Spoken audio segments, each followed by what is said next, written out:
Hi friends, నేను ఈరోజు మీకు పెట్రోల్ వెహికల్స్కి ఎలక్ట్రికల్ వెహికల్స్కి డిఫరెన్సెస్ అంటే ఏది కొనుక్కోవాలి. చాలామందికి ఈ వెహికల్ కొనాలి అనుకున్నప్పుడు అది 2 వీలర్ అవనివ్వండి, 4 వీలర్ అవనివ్వండి, ఎవరైనా సరే ఒక వెహికల్ కొనుక్కోవాలి అనుకున్నప్పుడు ఈరోజు వచ్చే ఫస్ట్ డౌట్ అదే, ఎలక్ట్రికల్ వెహికల్ కొనుక్కుంటే మంచిదా, పెట్రోల్ వెహికల్ కొనుక్కుంటే మంచిదా.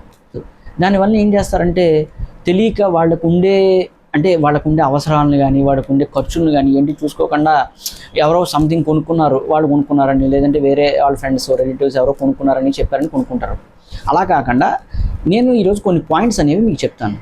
ఆ పాయింట్స్ని బట్టి మీరు డిసైడ్ చేసుకోండి, మీకు ఏ పాయింట్స్ అనేవి సూటబుల్ అవుతాయి అనేది చూసుకుని కంపేర్ చేసుకుని మీరు డిసైడ్ చేసుకోండి. నేను చెప్పిన వాటిలో మీకు ఎక్కువ దేని వైపు సూటబుల్ అయితే ఆ వెహికల్ కొనుక్కోండి. నేను చెప్పిన సినారియోస్ ప్రకారం నేను ఏదైతే ఇప్పుడు ఎక్స్ప్లెయిన్ చేస్తానో ఆ సినారియోస్ ప్రకారం మీకు ఏ వెహికల్ సూటబుల్ అవుతుందో చూసుకుని కొనుక్కోండి.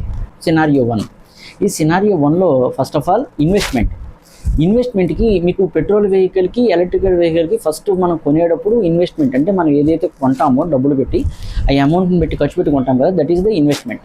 ఆ ఇన్వెస్ట్మెంట్ ఏదైతే ఉన్నదో దానికి ఎలక్ట్రికల్ వెహికల్స్ అనేవి ఇప్పుడు ఇన్వెస్ట్మెంట్ కాస్ట్ ఎక్కువ ఉన్నాయి. ఎలక్ట్రికల్ వెహికల్ కన్నా పెట్రోల్ వెహికల్ లెస్ రేట్లో ఉన్నాయి. ఇప్పుడు మీకు కొంచెం తక్కువ రేట్లో కూడా ఈ ఎలక్ట్రికల్ వెహికల్స్ అనేవి ఉన్నాయి, కానీ మీకు రేంజ్ మరీ తక్కువ వస్తుంది. 150 కిలోమీటర్సే వస్తుంది. అది సపోజ్ కార్ తీసుకుంటే, అదే బైక్ తీసుకున్నారనుకోండి 50 కిలోమీటర్స్ 60 కిలోమీటర్స్ రేంజ్లోనే వస్తుంది తక్కువ బైక్ తీసుకుంటే 2 వీలర్. ఇప్పుడు రాను కూడా క్రూడ్ పెరగడానికే ఛాన్స్ ఉంది. ఎలక్ట్రికల్ వెహికల్స్కి ఏంటంటే ఎలక్ట్రికల్ ఛార్జింగ్ పెడితే సరిపోతుంది. దాంట్లో మెయింటెనెన్స్ అనేది ఎలక్ట్రికల్ వెహికల్స్కి ఇన్వెస్ట్మెంట్ అనేది తక్కువ ఉంటుంది. Okay, next second one is maintenance ఏంటంటే పెట్రోల్ కార్లకి ఇంజిన్ ఆయిల్ చేంజ్ చేయడం, లేదంటే రకరకాల పార్ట్స్ అనేవి ఏదో ఒకటి పోయినప్పుడు మనం మార్పించుకుంటూ ఉండాలి.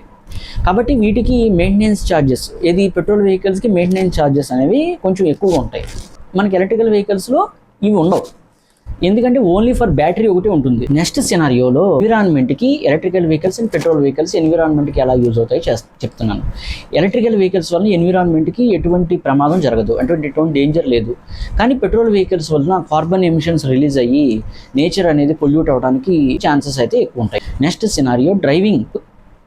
షార్ట్ డిస్టెన్స్ వెళ్తున్నామా, లాంగ్ డిస్టెన్స్ వెళ్తామా, అంటే మీరు డైలీ జర్నీ చేస్తూ ఉంటారు కదా, మంత్లో suppose 2 times 3 times 5 times 10 times ఎన్నిసార్లు జర్నీ చేస్తారో చూసుకోండి. అవి మీరు జర్నీ చేసే డిస్టెన్స్ అనేది ఎక్కువ ఉంటుందో తక్కువ ఉంటుందా?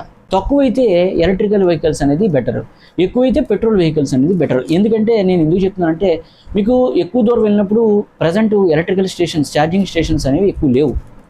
పెట్రోల్కి మన పెట్రోల్ బంకులు అనేవి చాలా ఉన్నాయి, కానీ ఎలక్ట్రికల్ ఛార్జింగ్ స్టేషన్స్ అనేవి చాలా రేర్గా ఉన్నాయి. ఇప్పుడు షార్ట్ డిస్టెన్స్కి అయితేనే ఎలక్ట్రికల్ వెహికల్స్ బెటర్, లాంగ్ డిస్టెన్స్కి పెట్రోల్ వెహికల్సే బెటర్. Next government subsidies. ఈ గవర్నమెంట్ సబ్సిడీస్ ఎలక్ట్రికల్ వెహికల్స్కి కొంచెం ఎక్కువ ఉన్నాయి, అలాగే ట్యాక్సెస్ కూడా ఎలక్ట్రికల్ వెహికల్స్కి తక్కువ ఉన్నాయి. ఫైనల్గా ఈ పైన ఏదైతే నేను పాయింట్స్ చెప్పానో దాన్ని బట్టి మీరు ఇప్పుడు ఏ వెహికల్ అనేది మీకు సూటబుల్ అవుతుందో మీరు ఒకసారి కంపేర్ చేసుకోండి.